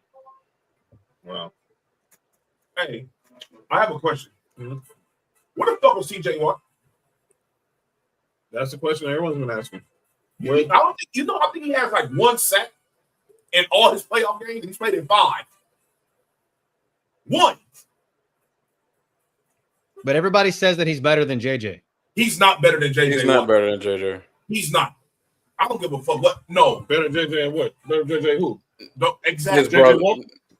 That's only JJ. JJ Hickson? Yeah, that's it. People see TJ, and I get it. When he's on his game, he's a tremendous pass rusher. I think a lot of people highly underestimate just how good prime JJ Watt was, rushing from the MVP inside. votes. Exactly. Rushing as a defensive end, rushing as a defensive tackle, and then putting him. I mean, just people just don't understand just the value JJ Watt brought. He was in another tier at his peak. Answer this: why was JJ Watt contemplating coming out of retirement to play for the Steelers team? He said it was only 2 plays he would come out of retirement. He was going back to the Texans, or he was going to play. He just wanted to play. He just wanted to play with his brother. That's all. He said that last night. He said that last night because he wanted to play with his brother. There was only 2 times that he didn't want to steal money from his brother. Yep, that's the only reason why he didn't come out of retirement, because he felt he would have took money off from TJ's negotiations. Yep, you would have. Yes. Jimmy Butler should have shut the damn ball. And the thing is, JJ Watt is actually, when you look at his size and stature, he is a perfect 3-4 defensive end. Yes, for sure. He's going to skate into the Hall of Fame. 6'6", 285 is what he played at. He's a perfect 3-4 end. Perfect. Yep. He's going to skate into the Hall of Fame. He's probably there already. But He's my favorite player of all time. Give me my jacket. Don't even have. Don't even wait. Give me my jacket. I don't know why y'all voting. They might as well go fit that man for the jacket. He's in. He's getting in the Hall of Fame. Favorite player of all time, like literally favorite player of all time. I don't watch soccer, but when I went to England last year. Obviously we were in Burnley because that's where my father-in-law lived, but I made a trip specifically to where JJ Watt owns the soccer team there in Burnley, just to fucking buy a shirt that was a JJ Watt Burnley soccer team shirt. So just so that I had it, because it's literally one of those guys, So Champ. Speaking of shout out to Champ. He makes the case of how JJ Watt should have won MVP that year. Yes, a lot of people did. We met. Yeah. Yes, he should have won. He should have won over Tom Brady, right? That was Aaron Rodgers. Aaron Rodgers. It was Aaron Rodgers. Yeah, for sure. Dog, he was the best player in the league with Tom Brady, Aaron Rodgers, Peyton. He was the best player in the league. Yeah, if you look at it wasn't close. Yeah, like if you're talking about the criteria of value, I mean, it wasn't even close, bro. Yeah, this motherfucker had 20 sacks 2 times. The only person to ever do it.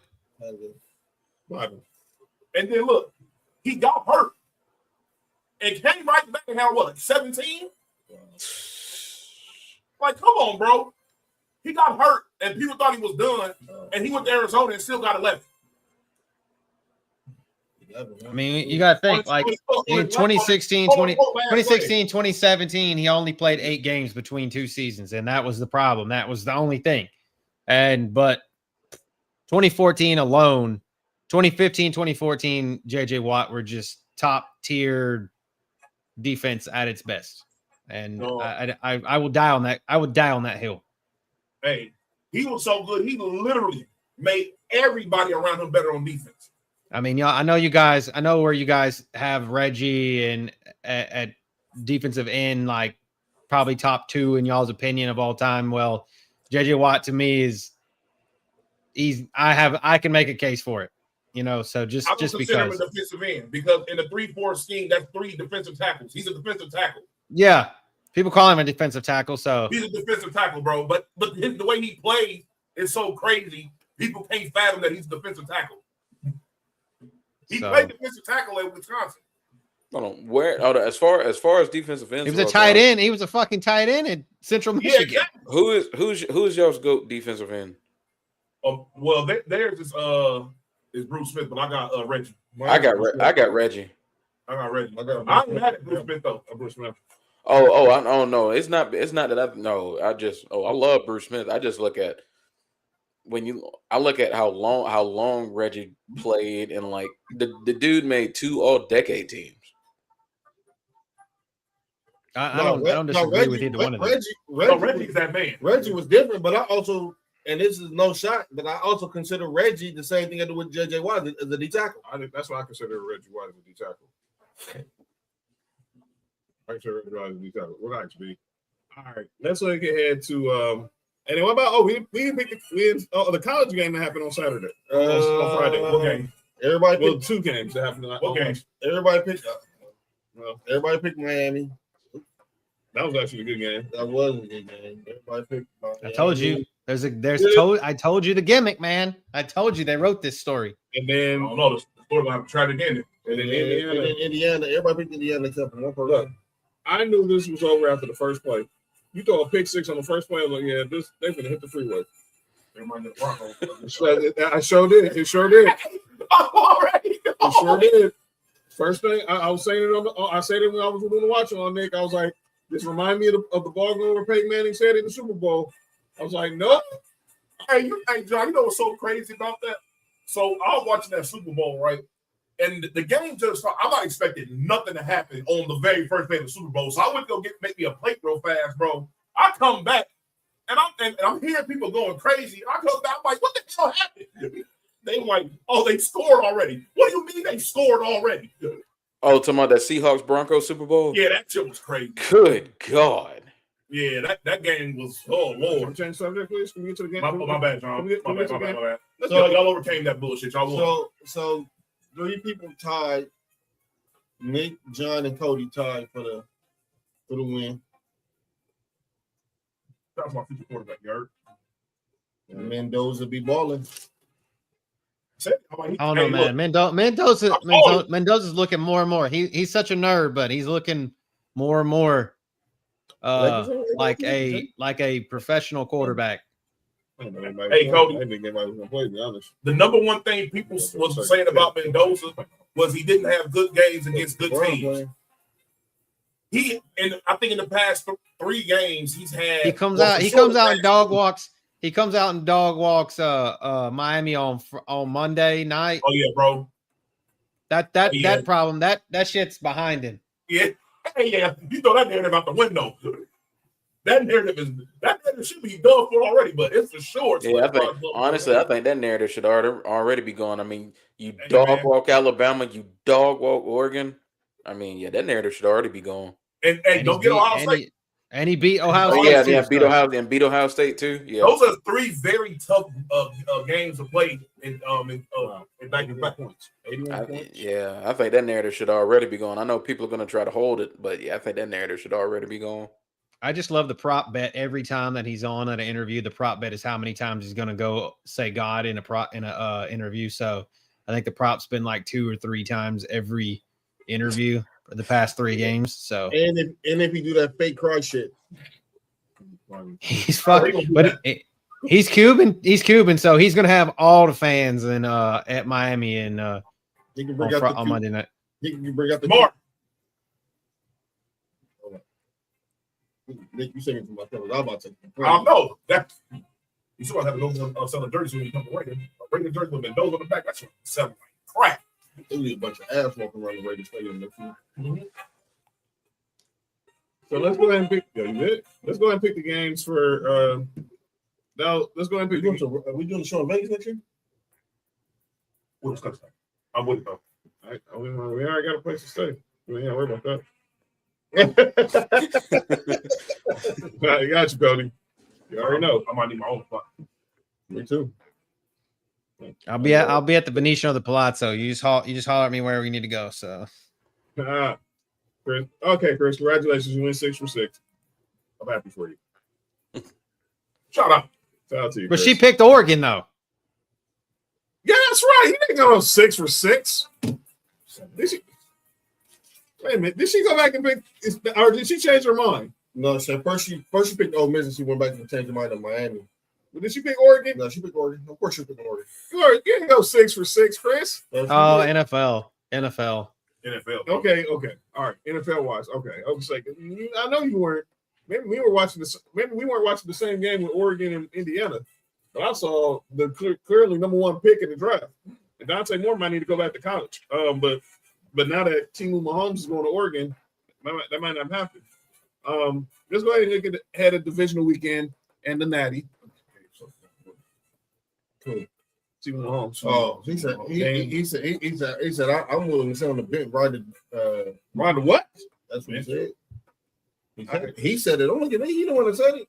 All right, y'all. Let's go ahead and get these picks in for the Divisional Weekend, and then we're also picking the National Championship game as well. I got Nessa. She had Nessa sent the pick too. yeah, because she's on the weather right now, so she Yeah. she knocked out. She knocked out. She knocked out. Nessa. They good? Huh? They good? All right. Oh, John. Oh yeah. Okay. I got it. I got it. Chris. I gotta forget. I gotta give you something too. All right. Drell's make Drell. What you got? Oh, CJ McCollum, 16 points tonight for the Division God ball. damn it! That's two. I should have picked over for that. Luka got 7 assists. Hold on. Whoa. Luka got 23 and 7. I think I got LeBron assist on my on one of my cards. So I was going crazy today. here we go. All right, let's start off Saturday. It's my Broncos versus Mark's Bills. I already know who I'm picking. And I don't know who Mark's picking, but who y'all picking? Sam's picking as well. I'm picking a better quarterback. So that's going to be the narrative with everybody on TV these days. Yeah. Sam, he said he's picking the Bills. Oh, Sam. Okay, Chris. I see you. Salute. Denver's a 1.5 point favorite, by the way, just for Chris. Yeah, just it opened up with just because Chris already knew. It opened up with Buffalo's a 1.5 point favorite. I just want to make sure we can get everybody to the field healthy. All right. I'm gonna go. Man, I really feel like the Bills. This is just. Yeah, I have to go this because I picked the Bills as a Super Bowl pick, so I want to kick their ass again. So did I. I don't think we can beat you guys again. I beat you guys, so I think we can beat the Bills. That's it. Same player. I'm just saying. I'll go Bills. I'll go Bills here. All right. What you got, Drell? Tilson. I think this comes down to the same thing like it did with the Jacksonville game. I mean, it's like, Bo Nix, he doesn't do great in the first 3 quarters. The fourth quarter, he come out gangbusters. I think, yeah, man. Like I said, Josh Allen in the playoff setting, man. You can't doubt the man. So this is Josh Allen year, y'all. Yeah, Sammy Watkins. I'll go Sammy Watkins. Yeah, give me some of that. Give me some of that Thurman. Yeah, I'll take some of that Thurman Thomas action on that one. Nice. Yeah, he too busy giving the move. Hey, yo. And by the way, wait a minute. Yeah, that is kind of crazy, JoJo. Nessa and JoJo. Usually they pick together, but this one they're actually divided. Someone's picking Buffalo, someone's picking Denver. Well, I know Nessa already told me she's picking the Broncos. So I don't know if that gets half a point.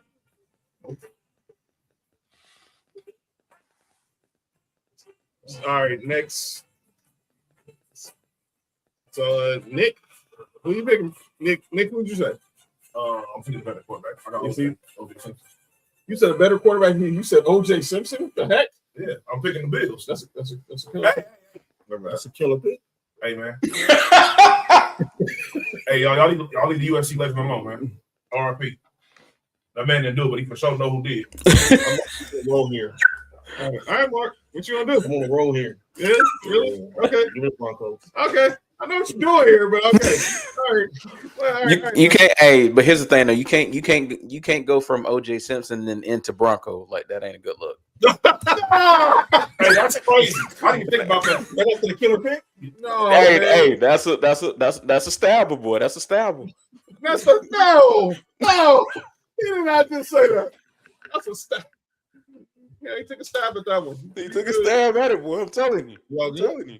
All right. Next game, we got the Seahawks and the Niners. I know, JT, they wild, man. Oh, man. Seattle's a 7.5 point favorite here. Wait, was it a Colombian next to the Yeah. All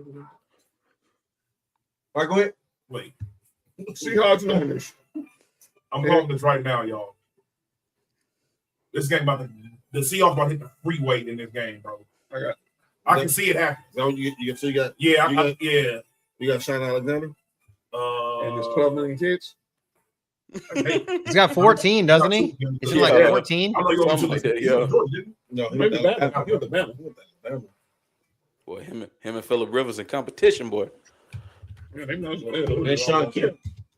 The rest of them all in one sheet. So that shit comes out of the field. I think like the last 5 was Sean Alexander and his current wife. I think it was Sean Kemp. All right, who y'all got? Who everybody got? Chris got the Seahawks. Sam got the Seahawks. Everybody got the Seahawks, huh? Yeah. Give Give me Jerry Rice. Give me Walter Jones. Hey, Cody. chill out, Cody. Sorry. Give me Matt Hasselbeck. John, who you got? A forgotten quarterback. Who did Nelson get? Um, JoJo said the Sea Chickens. And Dolphins fans don't like the Seahawks. That's crazy. Nessa picked the Niners. They really beat them this week. They really are. I think it's because of Monday. I think that's what it was all about. I think it was all over Monday. But Beastquake. What you said? A beast shake? I said the Beastquake, beast mode. Saints fans still get PTSD. They really do. Give me the first running back with 1,000 yards rushing and 1,000 yards receiving in the same year. You know, give me Roger Craig. Hall of Fame finalists. So betting's on the Hall of Fame already. It's crazy. All right, let's go to Sunday. Sunday. Cody's Texans versus the Patriots. Woo! What a game. New England 3-point favorite. This is gonna be At a home. game right here. In Foxborough. Oh man.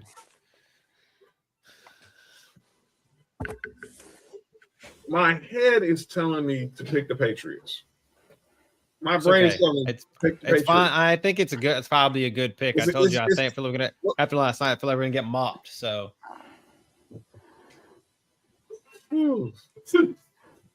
Vince Wilfork. yeah. Okay. Don't do Okay, that. I got one. Danny Amendola. There you go. I got one for you. There's one. Hey, come on. All right, Cody. All Okay, right, everybody chill out, man. Wes Welker. All right. My bad. Dude, I know this dude play for the Texans and the Patriots. It's crazy. He didn't. He was a coach for us He too. was a coach. He was wide receiver coach for the Texans. At one point. No, Wes Welker. What's wrong with you? What's wrong with him? What's wrong with him? You good? What's wrong with him? Are you good? What's wrong with him? All right, I'm making sure. All right, man. Yeah, Chris got the Gave it. Oh, okay. Who? Did you say gave it? Oh God. I hate Nick. Nick be hearing the wrong shit, man. Jake Moravia out here practicing half-court shots. Who? Put a don't connect. No, Jake Moravia. What dog? Why everybody in the locker room? Hey, talk off, man. Right. Hey, what dog connect? Yo, Dude. what we doing? Yeah, bro, man. Just go, I mean, you ain't that sorry, bro. Stop it, man. Chris got the Patriots. Sam got the Patriots. Yeah, I think I got the Pats too. I hate picking Patriots. go. I think I got Patriots too. And Cody, if you lose, we win. You're a genius, but yeah, Man, hold on. Let me get JJ. you got Justin James. And go with the first ever Houston Texan, David Carr. Oh wow, A Super Bowl champion, by the way. Max. he is number 1 overall pick. Who you gonna Super Bowl with? Giants. The Giants is Eli's backup. He might back up. JT, this is still wild as hell when everybody says it. Give me Mr. Happy Endings Watson. Who said that? JT's he's talking about Deshaun. He's not talking about me. Mr. Happy Ending Ones. Clear. He's talking about Deshaun. He's not talking about me. Well, Relax. speaking of Mr. Happy in the Yo, what's wrong with you? We would like to say What's wrong with you? 85% off on Yo, the you good? on Yo, the you good? OnlyFans. Hey. You good? Hey, I'm gonna give a quick shout out to Brandon in the block. That's Mr. Touch My Body. So, I'm right here, so. That is. Brandon from the block. Yeah, Brandon. Like no, it's- like it's- it was a clip. It was a clip from I think it was from the not this past season, but the season before. And Commanders was playing the Browns were playing the Commanders, and Brandon was going to pick the game, and he was comparing the teams, and he flat out called Deshaun Watson Mr. Touch My Body. That was like the clip of the year. That was the clip of the year. You got Texas or the Patriots? I don't know. Yeah, we go to. Give me. I'm gonna go Mario Williams on this one. God, don't say that name around Mark. Oh my God! Don't say that name around Mark. Don't say him around. I hate that fucker too. Yeah, he didn't steal money from y'all. Well, he actually did, huh? Man, fuck that. He got to wait till the draft. He actually did steal money. He actually did steal money from because that was the pick that should have been Reggie Bush. Oh, and who was y'all quarterback that year? That was still David Carr. It was it was still Carr. Before they got matched up, it was still David Carr. They still got Matt Ryan. And then we ended up with Matt Leinart. Fucking piece of shit. Yeah, I got him too late. His spirit was already broken. No, too late was out of SC. All right. Hey, Mark. JoJo, you picking the Patriots or the Texans? Who the Patriots? Hey, I think Bro's spirit got broken in that Bears game. It really did. He was never the same. And Dennis Green was RIP. Dennis Green coaching career wasn't the same after that either. Dennis Green knew this dude was going to get him We fired. picked Mario Williams. We picked Mario Williams, right? We could have had Reggie. We could have had AJ Hawk. We could have had Vernon Davis. We could have had Dante Whitner. We could have had Haloti Nada. Y'all should have traded down if y'all weren't going to get a quarterback. Fucking Blame Charlie Casserly. Antonio Cromartie. His 47 kids. Wait, that was Charlie Casserly. Yeah, Charlie Casserly was the GM when they took Mario Williams. All right, Man, that motherfucker. All right, in the last game on the NFL side. side. Okay, in the last game on the Whoever NFL she side put. is the Rams versus the Bears. Y'all good? Hey, what's the weather gonna be like in Chicago? It's expected to be cold. But let me see. No snow? I don't even know snow. They thought it was supposed to snow Saturday. It did in the pregame. My bad, dog. This dude, something wrong with this dude.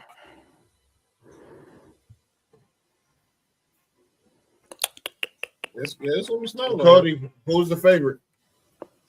The favorite is Rams by 3.5. They said this weekend's game is expected to not only feel under 10 degrees, there's expected to be a precipitation. So they expect a high of maybe 10 to 15 degrees with 20 to 30 mile an hour winds.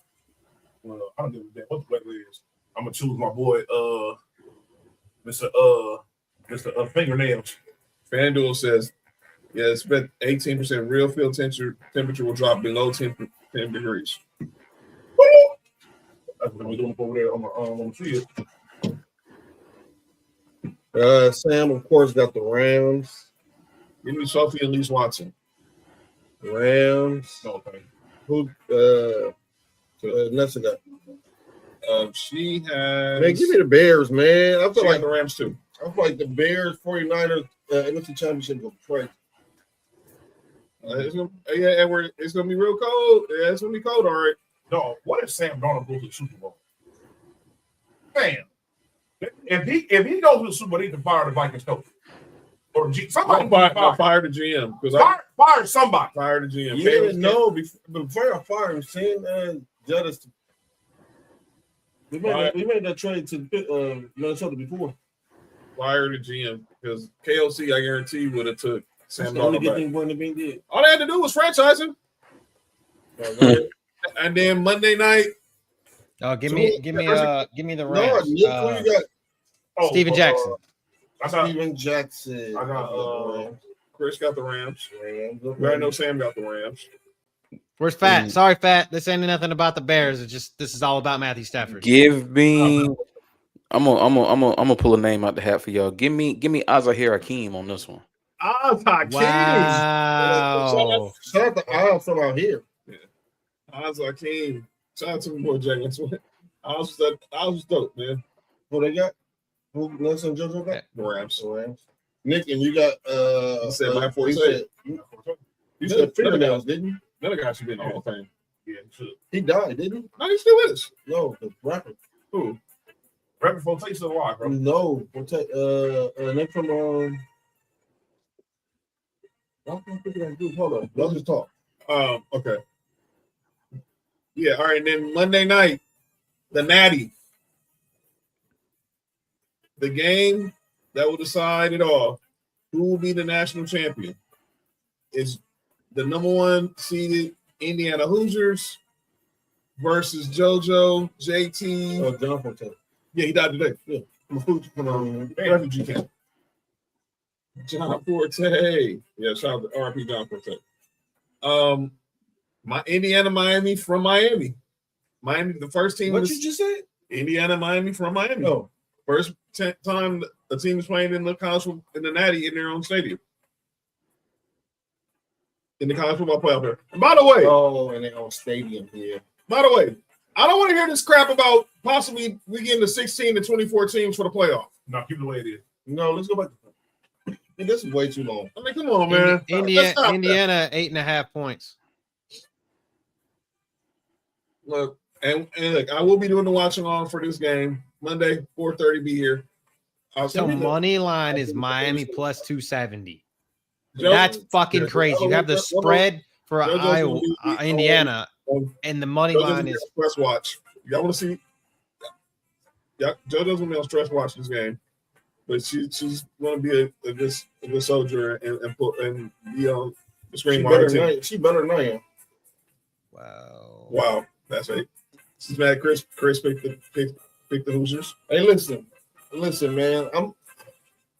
Every time I pick against Indiana win. Dan's picking the U. But with that said, Quarterback. We know Nick has a Sorry, JoJo. I'm sorry. Has a vested interest in this.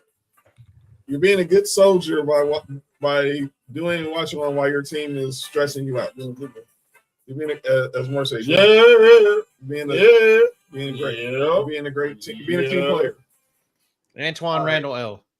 Antoine Randall L. So that's Indy for Cody. Yeah. Yes, I'll be live on Monday. I said it in the meeting. You had a meeting? Staff meeting. I mean, if you want to, if you're not going to be too stressed out, I understand. That's why we don't do watch along swar squads. We'll probably get the show canceled. Actually, me. Yeah. But you did good when you and Nessa did the Texas versus Miami, Texas A&M versus Miami. Oh my gosh, that was one of the greatest things I've ever watched. That watch along.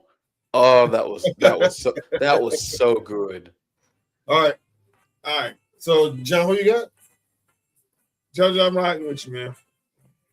Give me RIP Sean Taylor, Andre Johnson, Reggie Wayne, Frank Gore, Willis McGahee, Clinton Portis.